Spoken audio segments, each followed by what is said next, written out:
انسان کی زندگی میں جو چیزیں اسے بہت زیادہ نقصان دیتی ہیں اور بہت پیچھے چھوڑ دیتی ہیں، دنیاوی معاملات سے لے کر روحانی، اخلاقی، قلبی اور قرب الہی کے معاملات تک کو جو چیزیں نقصان پہنچاتی ہیں، ان میں ایک بڑی چیز غفلت ہے۔ ایک لفظ ہوتا ہے جو ہمیں اکثر سننے کو ملتا ہے کہ آپ کی توجہ نہیں ہے۔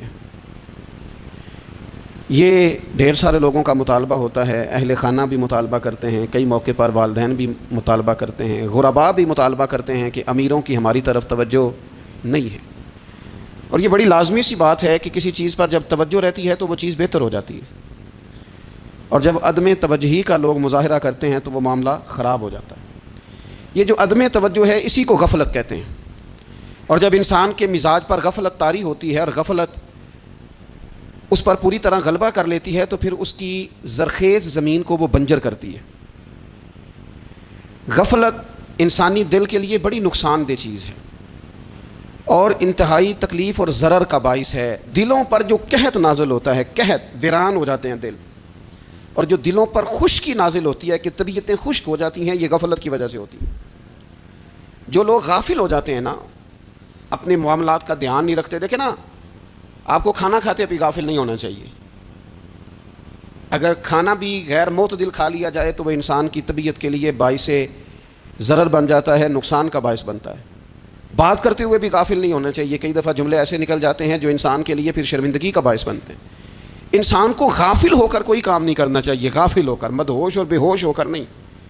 غفلت دل کو ویران کرتی ہے، طبیعت میں خشکی لاتی ہے۔ غافل کبھی نہ بنے۔ قرآن مجید فرقان حمید نے ارشاد فرمایا کہ اقترب للناس حسابہم، فرمایا لوگوں کے حساب کا وقت قریب آ گیا، وہم فی غفلت معرضون، اور وہ ابھی بھی غفلت میں منہ پھیرے ہوئے ہیں۔ ٹائم آ گیا حساب دینے کا، لیکن وہ ابھی بھی غافل ہیں۔ ہمارے جو زیادہ تر نقصان زندگی میں ہوئے ہیں وہ صرف ہماری غفلت کی وجہ سے ہوئے۔ ہم نے چیزوں پر توجہ نہیں دی، چیزیں گڑبڑ ہو گئیں۔ جس آدمی نے پھول لگائے ہوں، پھل لگائے ہوں، کھیتی لگائی ہو، وہ دانہ ڈال کے پانی دے کے فارغ نہیں ہو سکتا، اسے توجہ کرنی پڑتی ہے۔ اور کسی نے کہا تھا مالی جیندے ہون تو پھر بوٹے سوکھدے نہیں، اگر موجود ہونا ان کو سینچنے والا، رکھوالی کرنے والا، تو پھر ان کی جڑیں کبھی خشک نہیں ہوا کرتی۔ ہماری جو غفلتیں یہ بڑی ضرر کا باعث ہیں، نقصان کا باعث، اور مجبوری معاف ہوتی ہے، غفلت معاف نہیں ہوتی۔ اسکول میں پڑھتے تھے، مدرسے میں پڑھتے تھے، تو ایک مجبوری ہو گئی جی، خدا نہ خواستہ گھر میں کوئی پریشانی ہو گئی تو اساتذہ اس پر سزا نہیں دیتے۔ کوئی خوشی کا موقع ہے گھر میں، فیملی میں کسی کی شادی ہے، اساتذہ اس پر سزا نہیں دیتے۔ لیکن اگر کبھی پتہ چلتا تھا نا کہ یہ گھر سے تو آیا تھا لیکن مدرسے نہیں آیا، یہ اسکول نہیں آیا، رستے میں غافل ہو گیا، تو یہ بات خوفناک تھی۔ یہ قابل سزا جرم تھا کہ تو غافل ہو گیا اپنی پڑھائی سے، تو گھر سے آیا اور یہاں نہیں آیا۔ غفلت قابل سزا ہوتی ہے، مجبوری کی معافی ہوتی ہے۔ ہمارا آج کل جو مسئلہ ہے وہ غفلت کا ہے۔ ڈھیر سارے لوگ ہیں، سمجھدار بھی ہیں، سیانے بھی ہیں، معاملہ فہم بھی ہیں، باشعور بھی ہیں، تعلیم کی ڈگریاں بھی رکھتے ہیں، لیکن اگر ان کی زندگیوں کی تکلیفوں کو دیکھا جائے اور بے آباد روح کو دیکھا جائے اور سجدوں سے ان کی دوری کو دیکھا جائے تو ایک ہی بات سمجھ میں آتی ہے کہ پتہ سارا ہے لیکن لے ڈوبی ہے غفلت، توجہ نہیں کی۔ لائق بچہ بھی نالائق ترین زندگی گزارتا ہے، اس لیے کہ اس کے لائق ہونے کے ساتھ ساتھ اس کا توجہ کرنا بھی تو ضروری ہے نا۔ نرے لائق کا کیا فائدہ اگر وہ محنتی نہیں، اگر وہ توجہ ہی نہیں کرتا، اپنا سبق دھیان سے سنتا پڑھتا ہی نہیں، تو جتنا مرضی لائق ہو پیچھے رہ جائے گا۔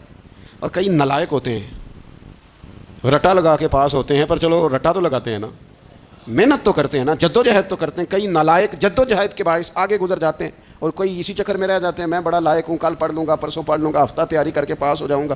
اپنی زندگی سے غفلت کا پردہ اٹھا، اور غفلت اس کے لیے فیصلہ کرنے کی ضرورت ہوتی ہے، پلاننگ کرنے کی نہیں، فیصلہ کرنے کی ضرورت ہوتی ہے کہ میں نے اب غفلت کرنی۔ ہم نہ جب بھی کوئی پروگرام بناتے ہیں تو منصوبہ بندی شروع کریں، منصوبہ بندی نہ کریں، فیصلہ کریں، کہیں کہ میں نے غافل نہیں ہونا۔ غفلت غرق دنیا کا نام ہے، اپنے آپ کو غفلت سے بچائیں۔ آپ دیکھیں حضرت کعب بن مالک رضی اللہ تعالیٰ عنہ فرماتے ہیں، بخاری میں موجود ہے، فرماتے ہیں کہ جنگ میں میں پیچھے رہ گیا تھا، میرا خیال تھا کل چلا جاؤں گا، گھوڑے اور سواریاں میرے پاس تیز ہیں، مضبوط ہیں، پرسوں چلا جاؤں گا، تیزی سے بھاگ کے میں پہنچ جاؤں گا، میں قافلے کے ساتھ شامل ہو جاؤں گا۔ لیکن بس تھوڑی سستی ہو گئی، ذرا غفلت ہو گئی۔ آپ فرماتے ہیں جب سب لوگ چلے گئے حضور علیہ السلام کے ساتھ جہاد میں اور میں پیچھے رہ گیا، تو پھر جب چند دن گزر گئے اور محبوب کے واپس آنے کا ٹائم ہو گیا، تو اب میں غور کرتا سمجھتا تو مجھے مدینے میں یہاں بزدل لوگ نظر آتے، اور کون نظر آتے؟ جو منافق تھے۔ وہ منافق بزدل دکھائی دیتے، یا مجھے عورتیں اور بچے دکھائی دیتے۔ میں پریشان ہوا، حضور واپس آ گئے۔ جنہوں نے بہانے کیے تھے نا منافقین نے، یہ مجبوری تھی اس لیے نہیں جہاد پہ گئے، یہ جنہوں نے بہانے کیے تھے انہیں مل گئی معافی، اور میں نے سچ بولا۔ میں نے کہا یا رسول اللہ میں غافل ہو گیا تھا۔ اب کہتے ہیں میں نے جب کہا نا حضور سستی ہو گئی تھی، ذرا غفلت ہو گئی، تو بندہ محبوب سے ہی غافل ہو جائے، بندہ وہیں سے غافل ہو جائے۔ جو دم غافل سو دم کافر، سانو مرشد اے ہو پڑھایا۔ جب کہا نا حضور وہ غلطی ہو گئی، کوئی مجبوری نہیں تھی، تو فرماتے ہیں باقیوں کو معافی مل گئی، میرے ساتھ حضور ناراض ہو گئے۔ ایک دن نہیں، 2 دن نہیں، 50 دن حضور ناراض رہے۔ مدینے کی گلیوں نے مجھے پہچاننا چھوڑ دیا، در و دیوار سے مجھے یوں لگتا تھا کہ میں پردیسی ہوں۔ فرماتے ہیں میں مسجد میں آتا تھا، میں جب محبوب کو دیکھتا تو حضور رخ انور پھیر لیتے، اور مجھے پتا تھا جب میرا چہرہ ادھر ادھر ہوتا تو پھر کریم رحمت کی نظر فرماتے ہیں 50 دن مسلسل۔ پھر مجھے حکم ہوا کہ بیوی بھی بھیج دو، میکے بچے بھی بھیج دو، ننہال یعنی تنہا رہ جاؤ۔ فرماتے ہیں وہ میں نے قید تنہائی کاٹی، لیکن شکر اللہ کا یہ ہے کہ میں سچا تھا، بس ذرا بھول گیا تھا، بس ذرا غفلت ہو گئی تھی۔ تو فرماتے ہیں پھر اللہ تبارک و تعالیٰ نے میرے اوپر فضل یہ فرمایا کہ میری توبہ کا اعلان رب نے قرآن مجید میں فرمایا۔ تو غافل نہ بنے کبھی بھی، ہمارا نہ مسئلہ یہ ہے، اور آپ نے ناراض نہیں ہونا۔ ڈھیر سارے لوگ غافل ہو جاتے ہیں، مالدار بھی غافل ہیں، صاحبان علم بھی الا ماشاء اللہ بہت ساری جگہوں پہ غافل ہیں۔ جن لوگوں کو 4 لوگ جاننے لگ جاتے ہیں، کوئی مقام حاصل ہو جاتا ہے، وہ بھی بہت ساری جگہوں سے غافل ہو جاتے ہیں الا ماشاء اللہ۔ غفلت بڑی تکلیف والا منظر ہے۔ جو لوگ سمجھتے ہیں نا میں اب گڈ بک میں آ گیا ہوں، اب میں اچھا ہو گیا ہوں، اب میرے لیے خیر کہا جاتا ہے، مجھے اچھائی شاید یہ مستقل میرے ساتھ رہے گی، تعریف ہی ہوگی ہمیشہ، وہ بھی غافل ہو جاتے ہیں۔ اور یہ غفلت ٹھیک نہیں ہوتی۔ وجہ دیکھنی چاہیے کس وجہ سے انسان کو وقار مل رہا ہے، عزت مل رہی۔ اپنی زندگی سے غفلت کو اتار پھینکیں۔ تھوڑی دیر کی تو غفلت ہوتی ہے، لمبی تو نہیں۔ 2 منٹ کے لیے صرف اس نے ڈرائیونگ کرتے ہوئے چہرہ موبائل کی طرف کیا تھا، 2 ہی تو منٹ لگے تھے۔ لمحوں نے خطا کی تھی، صدیوں نے سزا پائی۔ لمحوں نے خطا کی تھی، صدیوں نے سزا پائی۔ ایک لمحے کے لیے غافل ہوئے تھے اور صدیاں، نسلیں روتی رہ گئیں پیچھے، بچے تڑپتے رہ گئے، اہل خانہ پریشان رہ گئے، ماں باپ ساری زندگی روتے رہے، لیکن یہ 2 منٹ کے لیے۔ یہ غفلت جو ہے یہ بڑی تکلیف والا معاملہ۔ اپنی زندگی سے غفلت کو اتارنا ہے، غافل نہیں بننا، ہر وقت توجہ اور ساری باتوں پہ توجہ۔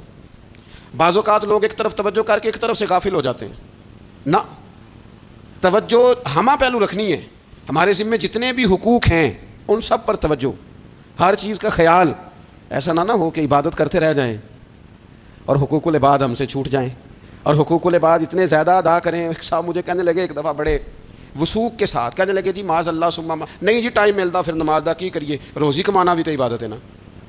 تو میں نے کہا آپ نے عبادت کرنا ایک حصہ قبول کیا ہے، آپ نے کل عبادت نہیں قبول کی۔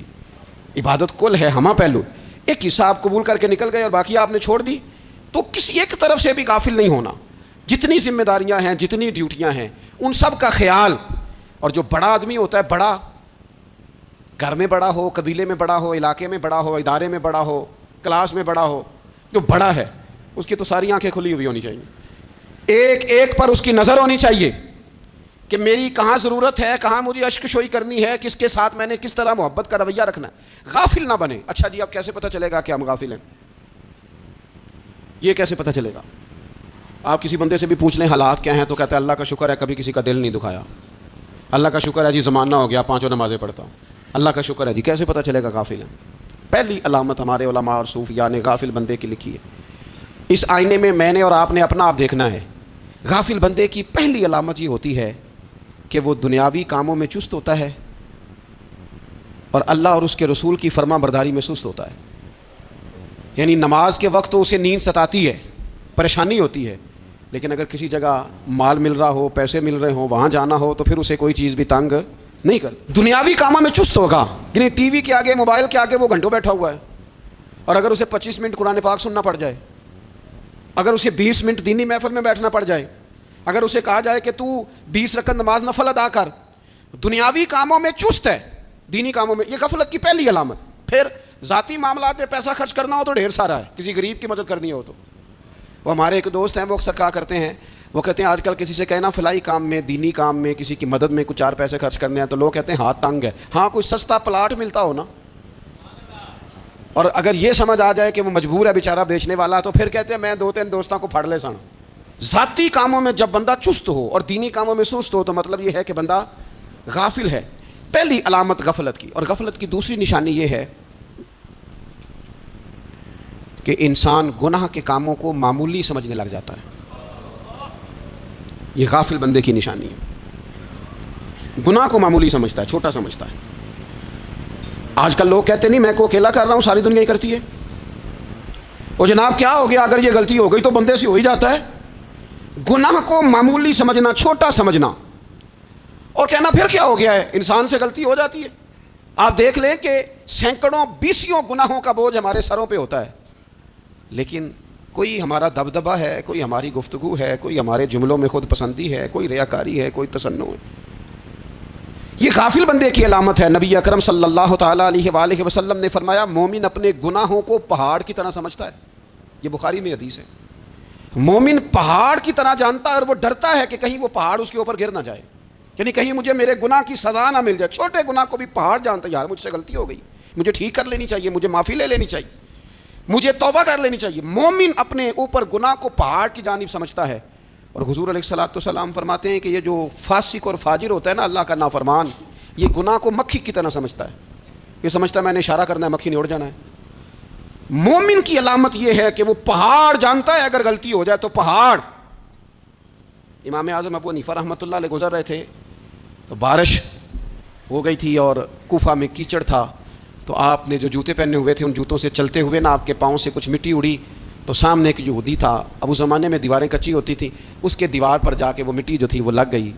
اب امام صاحب بڑے پریشان ہوئے کہ میں نے اس کی دیوار کو آلودہ کر دیا. یہاں تو لوگ اپنی اینٹیں رکھتے رکھتے کئیوں کی دیواریں توڑ ہی دیتے ہیں، اور پھر وہ اس پر ماننے کو بھی تیار نہیں ہوتے، تسلیم کرنے کو بھی تیار نہیں ہوتے. وہ کہتے ہیں پھر کیا ہو گیا، اب ہمارا یہاں گھر ہے تو ہم نے ٹرالی منگوانی نہیں تھی، ہمارا حق بنتا تھا. امام صاحب کے پیروں سے ذرا کیچڑ اڑا، یہودی کی دیوار پہ لگا، اس کی کچی دیوار تھی. امام صاحب پریشان ہو گئے، سوچنے لگے کہ اگر میں دیوار سے یہ کیچڑ اتارتا نہیں تو یہ بھی زیادتی ہے، میں نے اس کی دیوار کو گدلا کر دیا، اور اگر میں اتارتا ہوں تو کچھ مٹی اس کی دیوار کی بھی اتر جائے گی، کچی دیوار ہے، یہ بھی زیادتی ہے. مومن گناہ کو پہاڑ کی طرح سمجھتا ہے کہ کہیں گر نہ جائے، اس کی بھی کہیں سزا نہ مل جائے. امام صاحب نے اس کے دروازے پہ دستک دی، وہ باہر آیا تو اتفاق سے وہ آپ کا مقروض بھی تھا، اس نے پیسے دینے تھے. باہر نکلتے ہی کہنے لگا اوہو آپ تو قرض لینے آ گئے، میرے پاس تو ابھی گنجائش نہیں ادا کرنے کی. تو امام صاحب کہنے لگے تو قرض چھوڑ، وہ میں نے معاف کیا، میرے سے یہ غلطی ہو گئی ہے. میں آ رہا تھا، لکڑی کے جوتے اس زمانے میں کھڑاؤں لوگوں نے پہنے ہوتے تھے، کہا وہ میرے پیروں سے ذرا کیچڑ اڑا ہے، تیری دیوار پہ لگ گیا ہے. اب میں بڑی دیر سے کھڑا سوچ رہا ہوں کہ اگر میں تیری دیوار صاف نہ کروں تو میں نے یہ میلی کر دی، گدلی کر دی، یہ بھی بات درست نہیں ہے، زیادتی. اور اگر میں اسے صاف کرتا ہوں کچی دیوار سے کچھ مٹی اتر جائے گی تو یہ بھی زیادتی ہے.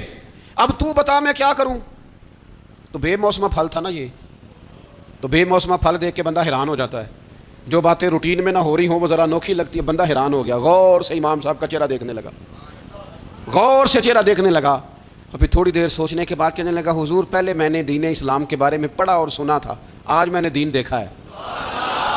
پہلے میں نے سنا تھا کہ دین اسلام اس طرح کا ہے، آج میں نے دین ہے. ہم نہ پوری دنیا کے کافروں کو دین سنانا چاہتے ہیں، دکھانا نہیں چاہتے.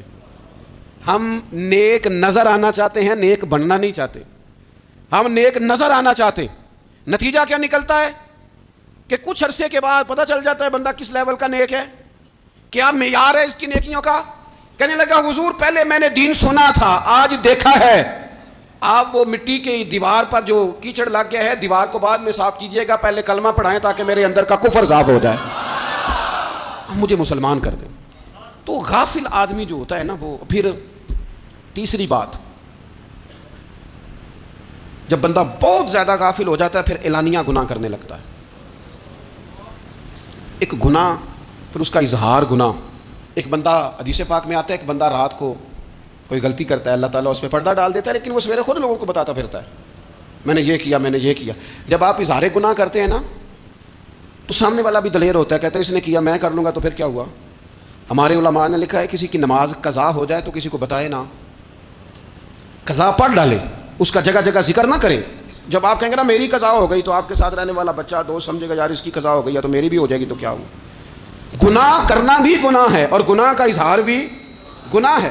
نبی اکرم صلی اللہ تعالیٰ علیہ وآلہ وسلم نے ارشاد فرمایا میری ساری امت کو معافی مل جائے گی سوائے ان لوگوں کے جو اعلانیہ گناہ کرتے ہیں۔ یہ بخاری مسلم دونوں میں حدیث موجود ہے۔ جو اعلانیہ گناہ، جنہوں نے خود ساری دنیا کو گواہ بنا لیا، میں نے یہ بھی جرم کیا، یہ بھی کیا، یہ بھی کیا، یہ بھی کیا، خود انہوں نے لوگوں کے، بہت بڑے غافل آدمی کی علامت ہے کہ گناہ کرے اور پھر اوپر سے اعلانیہ گناہ کرے، اتنا بڑا جرم کرے۔ پھر چوتھی علامت اگر ہم دیکھنا چاہیں کہ ہم غافل تو نہیں، تو غافل بندے کی چوتھی علامت یہ ہوتی ہے کہ وہ فضول کاموں میں وقت بڑا ضائع کرتا ہے۔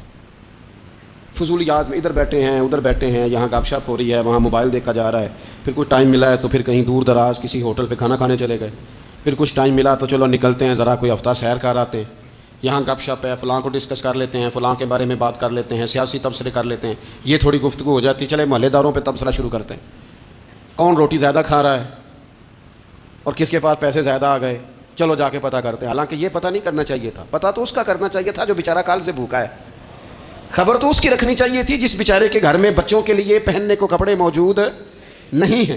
اس پر تبصرہ یہ کرتے ہیں کہ یہ محنت کیوں نہیں کرتے، اور اگر کسی پر اللہ عطا کر دے پھر حساب ضرور لگاتے ہیں کہ ذرا معلومات کرو یہ اتنی جلدی آگے کیسے نکل گئے۔ غافل بندے کی علامت ہے وقت کا ضائع کرنا اور فضول کاموں میں ضائع کرنا اور بلا وجہ ضائع، اور ایسے سوالات کرنا جن کی ضرورت ہی کوئی نہیں، بالکل ضرورت ہی نہیں، کوئی مطلب ہی نہیں، لیکن ہم لوگ وقت ضائع، یہ غفلت کی علامت۔ غفلت اللہ والوں کی علامت کیا تھی؟ ایک بات انہوں نے زندگی میں لے لی، سیکھ لی، پھر ساری زندگی اسی پہ گزار دی۔ ان کا ارادہ تھا نا کشکول سیدھا کیا۔ کچھ لوگ ساری زندگی لیکچر قبول لے کے سن کے پھر بھی سمجھنے کو تیار، یہ غافل دل کی علامت ہے۔ اس لیے نبی پاک صلی اللہ تعالیٰ علیہ وسلم نے فرمایا دو نعمتیں ایسی ہیں جن میں اکثر لوگ غفلت میں ہیں، ایک صحت اور دوسری فراغت۔ لوگ بلا وجہ وقت ضائع کرتے ہیں۔ اللہ نے صحت دی ہے کسی خیر کے کام میں لگائیں۔ اگر آپ کے پاس فارغ وقت ہے تو قرآن پاک کو یاد کریں، ترجمہ اور تفسیر سے پڑھیں، محبوب پاک علیہ السلام کی احادیث کو یاد کریں، اللہ والوں کی باتیں سنیں۔ وقت ملے تو عبادات میں لگائیں، نوافل میں لگائیں، تلاوت میں لگائیں، ذکر اذکار میں لگائیں، اور پھر اللہ مزید توفیق عطا کرے تو کسی کے بھلے میں وقت لگائیں، گلی سے کوئی کانٹا اٹھائیں، کوئی روڑا اٹھائیں، کوئی کسی کی مدد کریں۔ لیکن یہ غافل ہونے کی علامت ہے کہ اپنے وقت کو ضائع کرنا۔ اور پھر اسی طرح غفلت کی پانچویں علامت یہ ہے کہ اگر بندے کو دنیا سے پورا پیار ہو جائے، یعنی شب قدر میں بھی آ کے کہتا ہے یا اللہ کبھی پیسے دے دینا، شب برات والے دن بھی کہتا ہے کہ مالک اگر کبھی کوئی ایسا سبب لگ جائے نا، یعنی بیت اللہ شریف کے سامنے کھڑے ہو کے بھی اگر اس نے مال ہی مانگنا ہے وہاں بھی اس نے یہی سوال کرنا ہے، حب دنیا اتنی غالب آ جائے، تو یہ غافل ہونے کی علامت۔ دنیا ضرورت ہے، مقصد نہیں ہے، دنیا کی حاجت ہے، مقصد نہیں ہے، یہ مقصود نہیں۔ اور جب لوگ فقط دنیا کے مال کو، دولت کو، نبی پاک علیہ السلام نے فرمایا وہ لعنتی ہے جو درہم اور دینار کا بندہ بن گیا ہے، پیسوں کا بندہ بن گیا ہے، مل جائے تو خوش ہوتا ہے، نہ ملے تو تکلیف میں آ جاتا ہے۔ یہ غافل بندے کی علامت۔ مومن تو وہ ہوتا ہے کہ دولت رزق حلال ضرور کماتا ہے تاکہ کسی کے آگے ہاتھ نہ پھیلانا پڑے، کوشش ضرور کرتا ہے، پر دنیا کو جیب میں جگہ دیتا ہے، دل میں نہیں دیتا۔ اس کی جگہ جہاں ہے اسے وہاں رکھتا ہے، اسے دل میں جگہ، دل تو ایک ہے، اس میں رب رسول کو بسائیں گے یا کسی اور کو بسائیں گے؟ تو حب دنیا یہ غافل ہونے کی بہت بڑی علامت ہے۔ پھر اسی طرح جو بندہ رب کریم کو جانتا نہیں نا وہ بھی غافل ہو جاتا ہے۔ ایک تو جو یہ نہیں نہ جانتا کہ رب کریم سزا دے گا، مجھے دیکھ رہا ہے، اسے نہ اونگ آتی ہے نہ نیند آتی ہے، جو اس کی معرفت نہیں رکھتا کہ میرا رب ہر وقت مجھے دیکھ رہا ہے، وہ بھی غافل ہو جاتا ہے۔ جسے پتہ ہونا کہ مجھے دیکھ رہا ہے وہ غافل نہیں ہوتا۔ اور جو یہ سمجھ لیتا ہے نا کہ شاید معاذ اللہ ثم اس یقین کو پکا نہیں کرتا، وہ غافل ہو جاتا ہے۔ اور ایک جو یہ نہیں نہ جانتا کہ رب مہربان کتنا ہے، وہ بھی غافل ہو جاتا ہے۔ مجھے بتائیے سب سے زیادہ تو بندہ اس کے دروازے پہ جاتا ہے نا جو سب سے زیادہ مہربانی کرنے والا ہو، اس دروازے سے بندہ اٹھتا ہی نہیں۔ تو جس کو یہ یقین ہو جائے نا سب سے زیادہ کرم فرمانے والی ذات اللہ رسول کی ہے، وہ کبھی رب رسول سے غافل نہیں ہوتا، وہ کبھی اللہ رسول کا دروازہ چھوڑ کے نہیں جاتا، وہ کبھی کسی اور جگہ جا کے پناہ تلاش نہیں کرتا۔ جسے پتہ چل جائے نا وہ کریم کتنا ہے، مہربان کتنا ہے۔ ملا رومی رحمۃ اللہ علیہ فرماتے ہیں بہت بڑا مجرم تھا ایک بندہ، بہت بڑا گناہگار تھا، بت کو پوجتا تھا، تھک گیا ساری رات بت کے سامنے کھڑا تھا، معاذ اللہ یا صنم یا صنم یا صنم کہتے، تھک گیا، نیند آ گئی، اونگ آ گئی۔ جب پوری طرح نیند آ گئی اور دماغ پہ نیند قبضہ کرنے لگی تو اس کے منہ سے نکل گیا، صنم صنم کہہ رہا تھا نا، نکل گیا یا صمد، او بے نیاز مالک۔ رب کریم نے فرشتوں سے فرمایا دوڑ کے جاؤ، جو کہتا ہے اسے دے دو۔ فرشتے کہنے لگے مالک وہ تو بت کو پکار رہا تھا، اس نے تو غلطی سے نام لیا ہے۔ فرمایا مجھے نہیں پتا، لیکن دیکھو نا اس نے مجھے پکارا تو ہے نا، کتنی دیر سے جھوٹے کو پکار رہا تھا، اس کا معاملہ حل نہیں ہوا، اب اگر سچے کو پکارنے پہ بھی حل نہ ہوا تو فرق کیا رہ جائے گا؟ دے دو جو مانگتا ہے، دے دو۔ میرے دوست گھر پتہ چل جائے وہ کریم کتنا ہے، وہ مہربان کتنا ہے۔ میرے رسول پاک علیہ الصلوۃ والسلام نے تو فرمایا تیری آنکھ سے اگر اس کے خوف سے اتنا آنسو بھی نکل گیا جتنا مچھر کا پر ہوتا ہے، تو جس طرح بھینس کے تھنوں سے نکلا ہوا دودھ واپس تھنوں میں نہیں نہ جاتا، جو اتنا بھی روئے نہ روئے اللہ کے خوف سے، وہ بندہ دوزخ میں نہیں جائے گا۔ تھوڑی دیر کے لیے ڈر جائے اپنے رب سے، آئے تو صحیح۔ عدم معرفت غفلت پیدا کرتی ہے، تو آ تو صحیح، وہ تو کریم ہی بڑا ہے، وہ تو مہربان ہی بڑا ہے۔ حضرت زنیرہ رضی اللہ تعالی عنہ حضور کی صحابیاں ہیں، ایام جو مکے کے تھے مسلمانوں پر بڑی آزمائش کے تھے، انہیں بڑا مارا کفار نے، اتنا مارا کہ ان کی بینائی چلی گئی، نظر آنا بند ہو گیا۔ کافروں کی عورتوں نے تانا دیا کہ تو نے ہمارے بت چھوڑے ہیں نا، تو دیکھنا تیری بینائی چلی گئی۔ تو جناب زنیرہ اللہ پہ بھروسہ، توکل، معرفت الہی کا جذبہ، اٹھ کے کھڑی ہو کہنے لگی چپ کرو، تمہارے جھوٹے بت کیا کر سکتے ہیں، میرا رب چاہے تو صبح جب میں اٹھوں تو میری آنکھیں روشن ہو، اگر کریم کرم کر دے۔ لوگ کہتے ہیں واقعی ایسا ہوا، جب وہ سویرے اٹھی تو اللہ نے ان کی روشنی واپس کر دی تھی۔ تجھے پتہ چل جانا وہ مہربان کتنا ہے۔ وہ ایک بزرگ تھے تو ان سے کسی نے کہہ دیا کہ اگر آپ کا حساب آپ کے ماں باپ کے ذمہ ہو جائے تو پھر کیسا، پوچھنے کے لیے قیامت میں اگر ماں باپ حساب لیں تو پھر کیسا۔ تو بڑے سیانے لوگ تھے جو دل والے تھے، کہنے لگے نہیں، رب کریم ہی ٹھیک ہے، اس لیے کہ وہ ماں باپ سے کہیں بڑھ کر پیار کرنے والا ہے۔ اگر یہ معرفت مل جائے وہ کریم کتنا ہے۔ اور جب بندہ پوری طرح اس کی بارگاہ میں آ کے تڑپ جاتا ہے نا، مولا میں جاؤں کدھر، تیرا دروازہ چھوڑ کے جاؤں کدھر۔ اقبال کہتے ہیں وہ ایک سجدہ جسے تو گراں سمجھتا ہے، 1000 سجدوں سے دیتا ہے آدمی کو نجات۔ تجھے جگہ جگہ جھکنا نہیں پڑے گا اگر تو صحیح معنوں میں اپنے رب کی بارگاہ میں جھک جائے۔ تو میرے عزیز کوشش کریں کہ اس کی معرفت، اس کا کرم، اس کی عطا اور اللہ تبارک و تعالیٰ کے حاضر و ناظر ہونے پر عین الیقین، عقل یقین حاصل کریں۔ اور پھر 8ویں بات یہ ہے کہ غافل لوگوں کی صحبت بھی بندے کو غافل کر دیتی ہے۔ غافلوں کی صحبت میں نہ بیٹھیں، ان کی صحبت میں بیٹھیں، ان کے پاس بیٹھنے سے دل میں رب رسول کی محبت پیدا ہوتی ہے۔ غافلوں سے بچیں۔ چنگیاں دے لڑ لگی ساں تے چولی چ پھل پئے، تے جدوں میں پیڑیاں دے سنگ رل گئی تے میرے اگلے بھی ڈول گئے۔ برے آدمی کی صحبت بندے کو غافل کر دیتی۔ غافلوں کی صحبت میں کبھی نہ بیٹھیں، کبھی نہیں۔ غافل آدمی آپ کو غافل کر دے گا۔ میرے نبی پاک علیہ الصلوۃ والسلام نے فرمایا انسان اپنے دوست کے مذہب پر ہوتا ہے۔ یہ بہت بڑے لفظ ہیں۔ فرمایا المرء علی دین خلیلہ، انسان اپنے دوست کے مذہب پر ہوتا ہے۔ تو دیکھ تو نے دوست کس کو بنایا ہے، جو تیرے دوست کا مذہب ہوگا وہی تیرا ہو جائے گا۔ ہم نے دوست بنایا نا غوث پاک جیلانی کو، ہم نے یاری لگائی ہے نا داتا علی اجمیری سے، ہماری نسبت ہے نا معین الدین اجمیری سے، ہمارا تعلق ہے نا بہاؤالدین زکریا ملتانی سے، ہمارا رشتہ ہے نا حضرت مجدد الفسانی سے، ہم ماننے والے ہیں نا اعلیٰ حضرت بریلوی کے، ہمارا تعلق ہے کبھی جماعت علی سے کبھی مہر علی سے، ہمارا ان سے تعلق ہے تو صبح شام ہماری زبان پہ رہتا ہے بلغ العلا بکمالہ کشفت دجا بجمالہ حسنت جمیع خصالہ صلوا علیہ وآلہ۔ ان سے تعلق جڑا ہے نا تو کئی دفعہ تنہائیاں تڑپا دیتی ہیں اور تڑپ کے کہتے ہیں اج سکھ متران دی ودھیری ہے، اج سکھ متران دی، سکھ کہتے ہیں اڈیق کو، متر کہتے ہیں محبوب کو، اج سکھ متران دی ودھیری ہے۔ اے کیوں دلڑی اداس گھنیری ہے، لوں لوں وچ شوق چنگیری ہے، اج نینا لائیاں کیوں جھڑیاں، سبحان اللہ سبحان اللہ سبحان اللہ۔ پہلے کہتے ہیں سکھ متران دی ودھیری ہے یعنی اداس ہوں، پھر حضور کے جلووں پہ نظر کرتے ہیں، کہتے ہیں سبحان اللہ سبحان اللہ، ماں اجمل کا، ماں احسانہ کا، ماں اکمل کا، اور پھر فوراً کہنے لگے او کتھے مہر علی، او کتھے مہر علی، کتھے مہر علی۔ تے کتھے تیری سنا اب ویکھو مشتاق اکھیں کتھے جاڑیاں بلغ العلا بے کمال کشفت دجا بے. اور میرے اعلیٰ حضرت کہنے لگے سرور کہوں کہ مالک و مولا کہوں باغ خلیل کا گلے زیبا کہوں تجھے تیرے تو وصف عیب تناہی سے ہیں بری حیراں ہوں میرے شاہ میں کیا کیا کہوں تجھے. غافل آدمی کی علامت ہے برے لوگوں کی صحبت میں. خبردار ان کے پاس نہ بیٹھنا جن کے پاس بیٹھنے سے تمہارے دلوں میں اولیاء اللہ کے بندوں کی عداوت پیدا ہو. خبردار خبردار ان کے پاس نہ بیٹھنا جن کے پاس بیٹھنے سے تمہارے دلوں میں حضور کی اولاد پاک کے بارے میں شک پیدا ہو. خبردار اس شخص کے پاس نہ بیٹھنا جو امام حسین ابن علی کے بارے میں کوئی کمزور بات کرتا ہو. بچنا. خبردار اس سے بچنا جو حضور کے صحابہ کے بارے میں بات کرے. بچنا اس سے. جو سیدنا ابو بکر صدیق کے بارے میں کوئی دیکھو کیا مقدر ہے صدیق و فاروق کے جن کے گھر ہی رحمتوں کے خزینے میں. بھلا کیا کہا نبی پاک. حضور نے فرمایا میرے اوپر جس نے نیکی کی تھی بدلہ دے دیا ہے. یہ جو میرے ابو بکر صدیق ہے نا ان کو میں اللہ کی بارگاہ میں لے جاؤں گا کہوں گا مالک تو ہی بدلہ عطا فرما.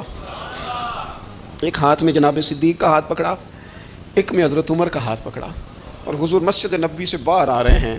دیکھنے والے کی زبان سے بے ساختہ سبحان اللہ نکل گیا. کیا شان ہے کیا مقدر ہے. تو حضور علیہ السلام رک گئے اور روک کے فرمایا تو حیران ہو رہا ہے نا تو حیران ہو رہا ہے نا کہ میں نے ایک ہاتھ میں ابو بکر کو پکڑا ہے ایک میں عمر کو پکڑا ہے. فرمایا قیامت میں جب میری قبر کھلے گی تو میں اسی طرح قبر سے نکلوں گا. اس طرح میدان محشر میں میں آؤں گا. خبردار حضور وفاداروں کے وفادار رہنا ان کے وفادار رہنا. بڑا عجیب دور آیا ہے. ہم نے یہ دور دیکھا ہے کہ لوگ حضور کے صحابہ کے بارے میں بھی بات کریں گے. اب نبی پاک کی اولاد پاک کے بارے کو بھی ڈسکس کیا جائے گا. اپنا منہ تو دیکھ اپنی حیثیت دیکھ اور پھر وہ بندے دیکھ جن کو اللہ نے چن کے اپنے محبوب کی غلامی کے لیے حضور کے قریب بٹھایا ہے. تو بچنا ایسے لوگوں سے. پرہیز کرنا. خبردار عقیدہ ستھرا رکھنا صاف رہنا پاکیزہ رہنا. غافلوں کی صحبت سے بچنا. بڑا ڈرتے ہیں اللہ سے. دعائیں مانگتے ہیں یا اللہ نسلوں میں بھی وہی بندے پیدا فرما جو عقیدے پکے رکھنے والے ہیں. وہ بندے پیدا فرما ہماری نسلوں میں. ایک وہ بندہ بھی غافل ہو جاتا ہے جو امیدیں لمبی ہی لگا لیتا ہے جن کے منصوبوں میں دولت بھی ہوتی ہے گھر بھی ہوتا ہے اولاد کا بڑا ہونا بھی ہوتا ہے پوتے پوتیاں نواسیاں دیکھنا بھی ہوتا ہے یہاں بھی گھر وہاں بھی گھر یہ سیر یہ سارا کچھ ہوتا ہے. لیکن رب کی بارگاہ میں پیش ہونا جن کے پیش نظر نہیں ہوتا. لمبی امیدیں. حضرت مولا علی شیر خدا فرمایا کرتے تھے میں تم پر دو باتوں کا خوف کھاتا ہوں جو ڈر آتا ہے. ایک یہ کہ تم خواہش کی پیروی کرو گے جو نفس کی خواہش ہوگی اس کے پیچھے لگ جاؤ گے اور ایک کہ تم لمبی امیدیں باندھو گے. اتنے سال جینا ہے اتنے 100 سال جینا یہ کرنا ہے وہ کرنا ہے. منصوبہ بندی کریں مستقبل کے لیے وہ بری نہیں لیکن تیاری رکھیں. اس بات کا بھی خیال رکھیں کہ اللہ کی بارگاہ میں حاضر ہونا. یہ غفلت کی چیزیں ہیں جو بندے کو غافل کر دیتی ہیں. جو لوگ اللہ کا ذکر نہیں کرتے وہ بھی غافل ہو جاتے ہیں اور جو فضول باتیں زیادہ کرتے ہیں نا ہنستے زیادہ.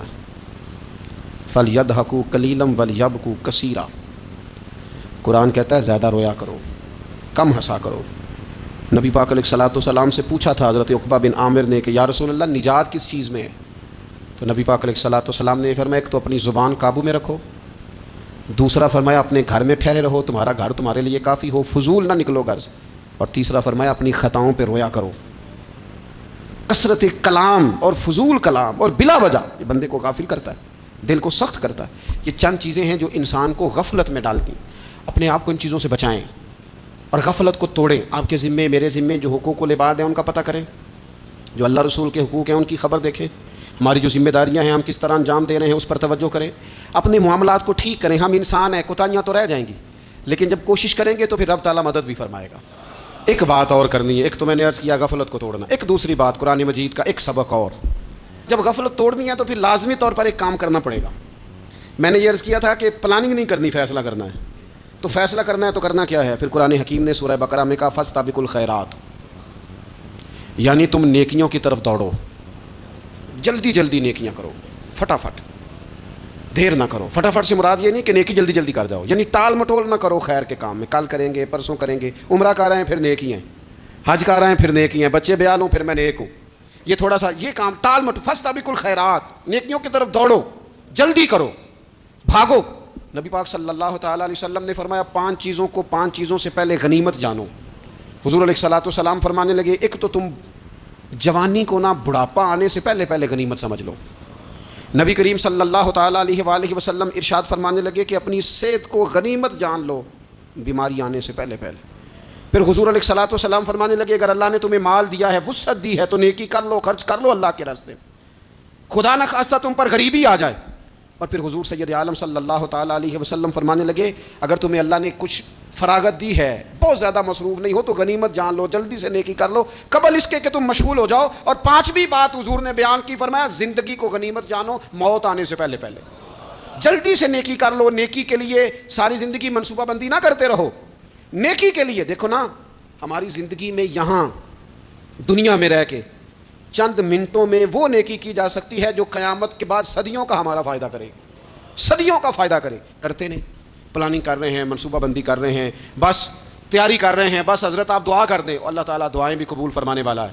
لیکن جو نیکی نصیب ہوتی ہے اسے جلدی سے کر گزریں، اسے فٹافٹ کریں. میں ایک گاؤں میں گیا، اب تو خیر وہ دور نہیں رہا، یہ 10-15 سال 20 سال پہلے نا جو نوجوانوں کی مصروفیات ہوتی تھیں ان میں سے ایک مصروفیت یہ ہوتی تھی کہ گندم لے کے چکی پہ جانا ہے، آٹا پسوا کے لانا ہے.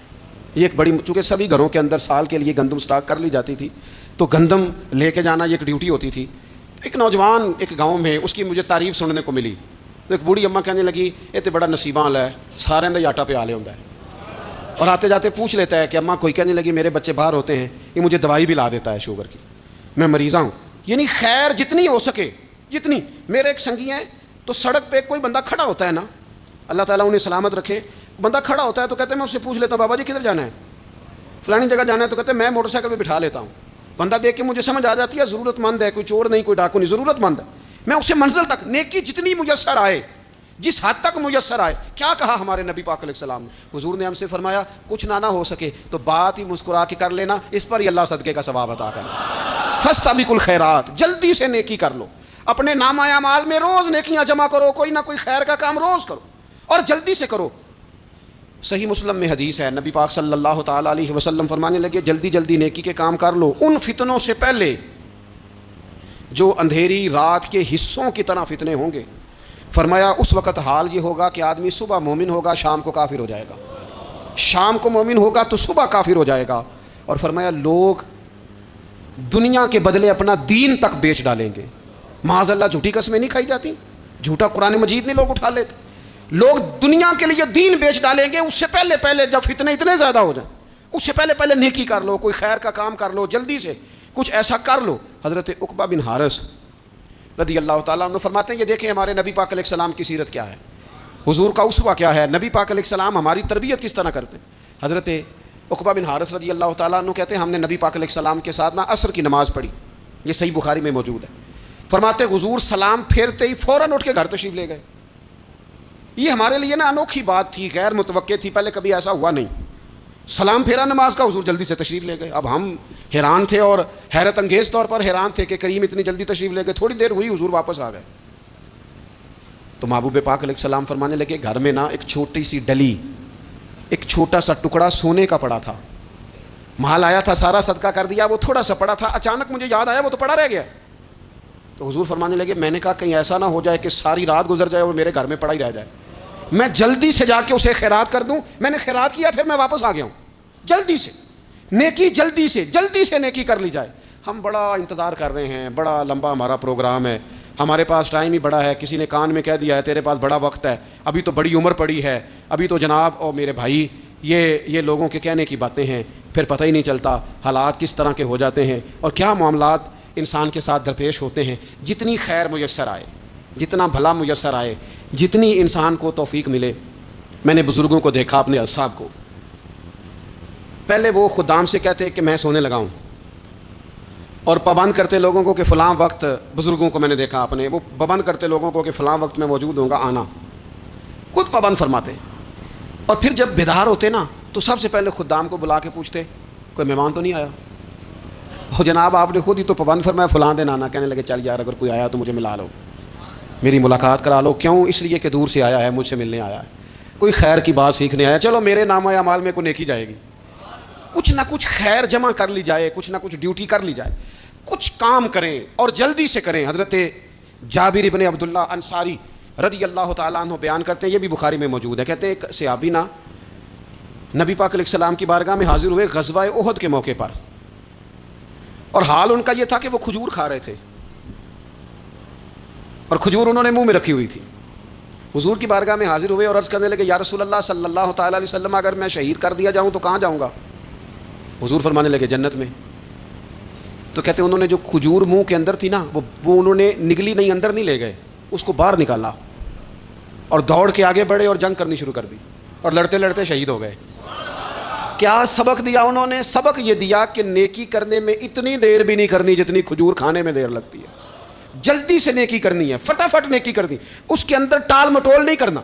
اسی وقت انہوں نے کھجور باہر نکال دی، دوڑ کے انہوں نے حضرت انس بن نضر رضی اللہ تعالیٰ عنہ، حضرت انس بن مالک رضی اللہ تعالیٰ عنہ کے چچا ہیں، میدان احد میں نا، احد پہاڑ کے قریب کھڑے تھے، لوگوں سے کہہ رہے تھے جلدی جلدی ادھر آؤ، وہ جنت جو انسان کو انتقال کے بعد نصیب ہوگی اور قیامت کے بعد نصیب ہوگی، فرماتے تھے مجھے تو ابھی احد پہاڑ کے اندر سے جنت کی خوشبو آ بھی رہی ہے، لہذا جلدی سے آؤ، ادھر دوڑو، جہاد کرو، آؤ کفار سے لڑیں۔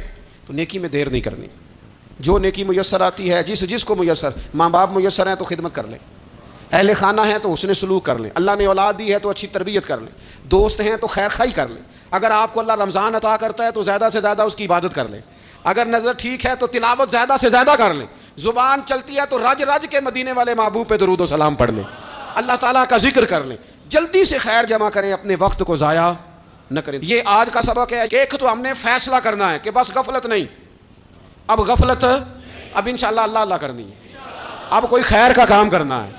میرے حضرت کا ایک جملہ کبھی نہیں بھولنا، فرمایا کرتے تھے زمین کے اوپر کام، نیچے جا کے آرام۔ یہ چھوڑ دیں، اتنے گھنٹے سونا ہے تو یہ کرنا ہے تو میری نیند میں دخل کوئی نہ ڈالے، پھر سوتے ہی رہ جائیں گے، سوتے ہی رہ جائیں گے۔ زمین کے اوپر کام اور نیچے جا کے جاگنا ہے، جاگ لے افلاک کے سائے تلے، پھر حشر تک سوتا رہے گا خاک کے سائے تلے۔ اب جاگ لے افلاک کے سائے کے نیچے، جاگ، کھول آنکھیں، ہر وقت کا سونا، ہر وقت سونا، ہر وقت جو اپنے آرام کی فکر کرنا، اس سے نکل آئیں، اور اچھا کھانا اور اچھا پہننا اور بس اپنی مرضی کی زندگی من چاہی جینا، اس سے باہر آئیں۔ فیصلہ کریں، فیصلہ کہ اب غفلت نہیں کرنی، اگر اللہ نے کوئی صلاحیت دی ہے تو اسے دین کے کام پہ لگانا، کوئی ڈیوٹی کرنی ہے، کوئی خدمت کرنی ہے۔ دیکھو خدمتیں ہو رہی ہیں، صدیق اکبر مال دے رہے ہیں، عثمان غنی مال دے رہے ہیں، مولا علی نے تلوار پکڑی ہے، میدان میں جا رہے ہیں، فاروق اعظم گلی گلی نگر نگر رسول اللہ کے دین کی پہرے داری کر رہے ہیں، حضرت جناب سیدنا سلمان فارسی ابو ذر غفاری حضور کی مسجد میں جھاڑو دے رہے ہیں، اور بلال حبشی وہ نبی پاک کی مسجد میں اذان پڑھتے پڑھتے پڑھتے پڑھتے رب نے اتنا عروج فرمایا کہ کعبے کی چھت پہ کھڑے ہو کے بھی اذان پڑھنی شروع، انہوں نے اذان دے دی۔ تو کوئی کام کرنا ہے، غفلت کو توڑنا ہے اور نیکی کرنی ہے، ذرا جلدی جلدی خیر کا کام کرنا ہے، نہیں ایسے نہیں، فٹافٹ۔ کیسے جی؟ فٹافٹ۔ تو فٹافٹ کام کریں خیر کا، جلدی جلدی۔ تو یہ خیر کا کام فٹافٹ، جلدی جلدی اور بڑی جلدی اور دوڑ دھوپ کے، اور جب آپ کرتے جائیں گے نا تو پھر اللہ تعالیٰ مواقع بناتا جائے گا۔ آپ سے میری اپیل ہے، بالخصوص میرے ساتھ جو وابستہ سنگی ہیں، جو پیار کرنے والے ہیں، دو باتیں آج آپ نے لے کے جانی ہیں گھر۔ یہی لنگر ہے، یہی آپ کے لیے دعا ہے، یہی ہمارے بزرگوں کا فیض ہے، یہی نصیحت ہے کہ آپ نے دو باتیں لے کے جانی ہے۔ غفلت توڑ دینی ہے، فیصلہ کرنا ہے کہ آج کے بعد غافل نہیں ہونا، اور دوسری یہ بات لے کے جانی ہے کہ نیکی جلدی جلدی، فٹافٹ فیصلہ، فٹافٹ نیکی، ایک کر کے پھر انشاءاللہ دوسری کر کے پھر انشاءاللہ تیسری کر کے پھر انشاءاللہ چوتھی، یہ شروع کرنی ہے، اور آپ دیکھیں گے اللہ تعالیٰ مہربانی فرمائے گا، مدد کرے گا۔